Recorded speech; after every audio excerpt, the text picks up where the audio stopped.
Alors, dans ce module, on va voir un truc assez intéressant et assez important en ce qui concerne le data store. On a vu qu'on pouvait ajouter donc manuellement des enregistrements de cette manière, tout simplement en cliquant sur le petit Add une fois qu'on est à l'intérieur du data store. On a vu également qu'on pouvait le faire de manière automatique, donc via une automatisation et via la fonction data store add replace record. Voilà. Mais demain, vous allez me dire, ouais, mais moi, si j'ai un fichier à importer, un CSV par exemple, comment est-ce que je peux faire pour venir justement l'importer ici? Alors, c'est assez simple, et puis de la même manière d'ailleurs qu'on pourrait le faire ici en cliquant là-dessus, import data CSV file. Vous voyez, comment finalement je peux accéder à cette fonctionnalité? C'est assez simple.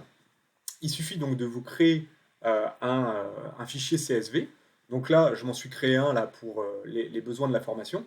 Donc l'idée en header, c'est de reprendre en fait les champs, les libellés que vous voyez dans votre base de données.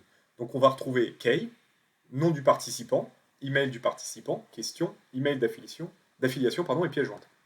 Donc on va retrouver 1, 2, 3, 4, 5, 6 champs.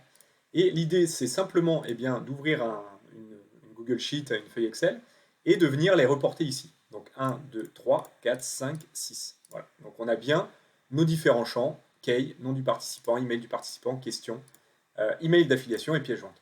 Et derrière, je vous laisse vous amuser à remplir une dizaine, je dirais, d'enregistrements. Voilà. Donc là, vous voyez, j'ai mis une key au pif, de 1 à 10. J'ai mis des prénoms différents, des adresses mail différentes, des réponses aux questions. Voilà, j'ai mis oui, non, oui, oui, rien, enfin, peu importe. Et j'ai mis des emails d'affiliation. Bon, j'ai mis le même, mais bon, globalement, j'en ai mis voilà, un peu partout. Une fois que vous avez ça, vous pouvez le stocker donc, dans un Google Drive, dans un Dropbox, en faisant bien attention à donner les bonnes autorisations pour que ça fonctionne, ou alors dans un FileZilla, voilà, pour que votre fichier CSV puisse être transformé en URL et être réceptionné afin d'être traité et ajouté dans le Data Store. Alors vous inquiétez pas, là ça peut sembler flou, la dernière phrase que je viens d'utiliser, mais vous allez voir, ça va prendre tout son sens juste après.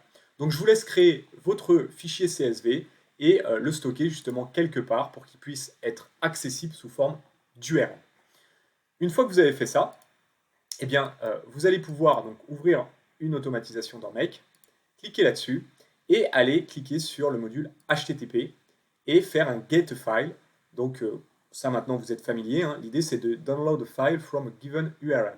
Et donc là vous avez compris du coup ce que je disais précédemment. L'idée ça va être de récupérer un fichier, de télécharger, de download un fichier, voilà, depuis une URL. Et c'est pour ça que je vous avais dit, votre fichier CSV, vous le mettez à un endroit où vous pouvez récupérer une URL en faisant bien attention à ce que vous ayez les droits. Donc moi, en l'occurrence, je l'ai mis sur un FileZilla, là je l'ai mis sur mon site internet Ergan dans un sous-dossier ressources, voilà. Donc j'ai mis mon CSV ici, hop. Je vais vous montrer ce que ça donne dans FileZilla, voilà. Donc vous voyez, dans FileZilla, là j'ai accédé donc à ma connexion, mon FTP de mon site internet ergan.me, et à la racine, j'ai un dossier ressources, et moi j'ai mis mon fichier directement ici. Voilà. Donc, comme ça, je vais pouvoir le récupérer sous forme d'URL. Donc là, l'URL, c'est celle-ci. Qu'est-ce que je vais faire? Là, je vais faire play. Et là, dans data, qu'est-ce que je vais avoir? Alors, c'est pas très joli, mais globalement, je vais avoir tout le contenu de mon CSV. Vous voyez, on va retrouver le header qui est là.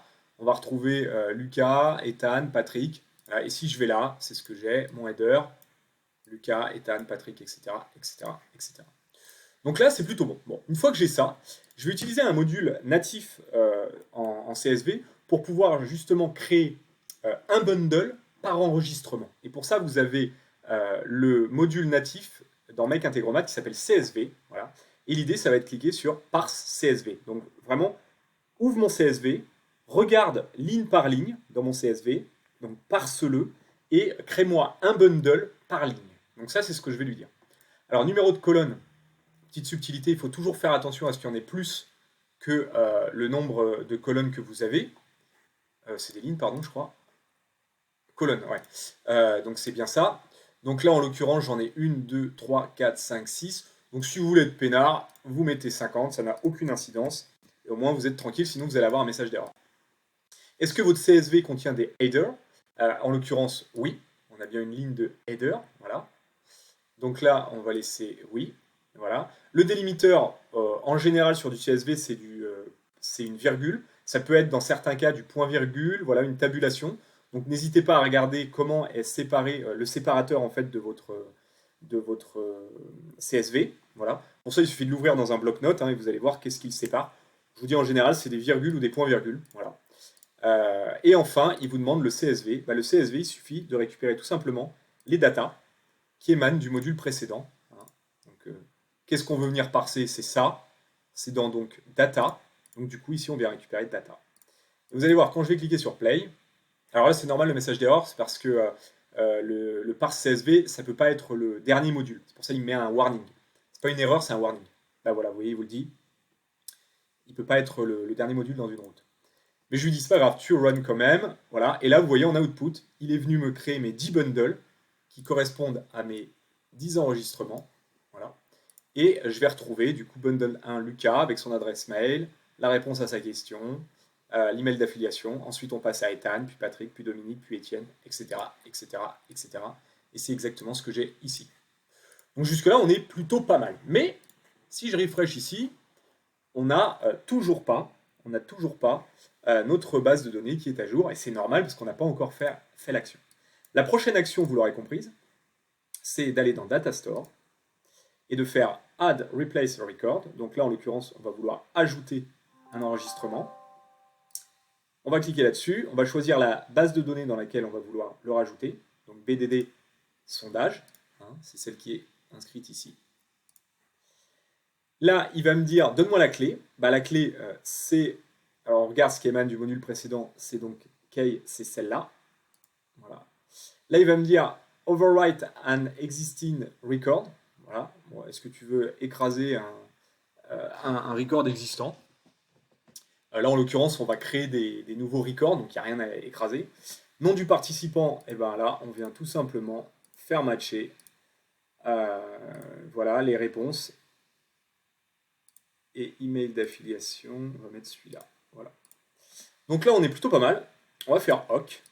Et là, au moment où je vais cliquer sur Run, qu'est-ce qui va se passer? Donc, il va venir chercher les données issues de mon CSV via l'URL.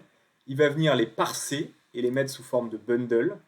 Et ensuite, il va venir un à un. Donc là, on va avoir un petit 10 qui va s'afficher ici, là. Créer en fait 10 lignes. On va regarder ça tout de suite. On va faire Run. Tac, tac, qu'est-ce qui se passe? On a bien le 10. Donc là, on a bien mes 10 opérations. Voilà. Et là, si jamais je vais ici et que je fais un petit refresh, qu'est-ce qui va se passer? Voilà. Je retrouve bien mes 10 lignes, voilà, avec mes différentes réponses. Et ça émane bien. On peut faire le check et vérifier du CSV. Et là, vous avez une base de données qui est complètement à jour. Et on a importé donc les données. Et donc, vous avez vu les 3 manières de créer un enregistrement en base. La première, c'est manuellement en cliquant sur Add quand on est à l'intérieur du Data Store. La seconde, c'est via l'automatisation. Et la troisième, c'est via l'import, par exemple, d'un fichier CSV.